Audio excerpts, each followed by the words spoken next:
మరి PCC president ఆయన ఒక అర్రలో కూర్చుంటే మంచిది. అంటే పిసిసి ప్రెసిడెంట్ చెప్తున్నాడు కృష్ణమోహన్ రెడ్డి మా పార్టీలో ఉన్నాడని, మరి ఈయన నేను కాదంటున్నాడు. అదే స్వయంగా ఏం చెప్తున్నాడు, కండువా వేసుకున్నాను, నేను కండువా వేసుకున్నాను కాంగ్రెస్ కండువా, కానీ నాకు సిగ్గు లేకుండా నేను బీఆర్ఎస్ లో ఉన్నానని చెప్తున్నాడా? మరి బీఆర్ఎస్ లోనే ఉంటే బీఆర్ఎస్ పార్టీ ఆఫీస్కి ఎందుకు రావడం లేదు? బీఆర్ఎస్ లోనే ఉంటే బీఆర్ఎస్ శాసనసభా పక్షంతో ఎందుకు కూర్చోవడం లేదు? బీఆర్ఎస్ లోనే ఉంటే బీఆర్ఎస్ ప్రోగ్రాంలలో ఎందుకు పాల్గొనడం లేదు? అంటే ప్రజలను పిచ్చివాళ్ళు అనుకొని, ప్రజలను వెర్రివాళ్ళు అనుకొని, ఓటేసిన ప్రజల్ని వాళ్ళ విఘ్నతను అగౌరవపరచడం కాకపోతే ఇది ఏంటిది?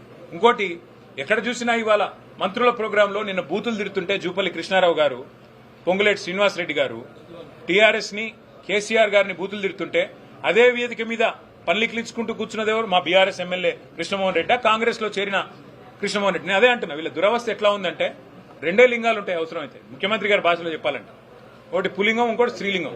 వీళ్ళు ఏ లింగమో చెప్పుకోలేని పరిస్థితులు ఉన్నారు ఇవాళ, కర్మ. కాబట్టి ఇట్లాంటి వాళ్ళని ఎన్నుకున్న ప్రజలు బాధపడే పరిస్థితి, ఇట్లాంటి వాళ్లకు ఓటేసి గెలిపించినందుకు కార్యకర్తలుగా మా కార్యకర్తలు బాధపడే పరిస్థితి.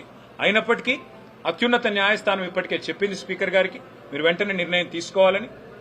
పిసిసి ప్రెసిడెంటే స్వయంగా చెప్పిన తర్వాత ఇంకా చర్చకు గానీ, ఇంకా ఏదో రకంగా తిమ్మిని బంబించేసే కార్యక్రమానికి కానీ ఆస్కారం లేదు. పిసిసి ప్రెసిడెంట్ చెప్పిన దానికి కూడా మేము సుప్రీంకోర్టు ముందు పెడతాం. తప్పకుండా స్పీకర్ గారు ఏమైనా ఉల్టా పుల్టా చేస్తే తప్పకుండా మళ్ళీ సుప్రీంకోర్టుకు పోతాం. న్యాయం జరిగే వరకు పోరాటం చేస్తాం. Thank you.